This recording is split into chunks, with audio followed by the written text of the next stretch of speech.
కుటుంబం అన్నగారి కుటుంబం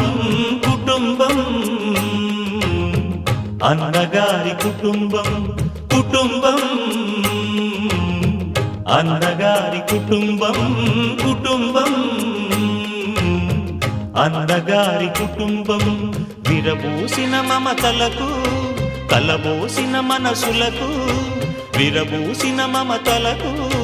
కలబోసిన మనసులకు మచ్చలేని మనుషులకు అచ్చమైన ప్రతిబింబం అచ్చమైన ప్రతిబింబం కుటుంబం అన్నగారి కుటుంబం కుటుంబం అన్నగారి కుటుంబం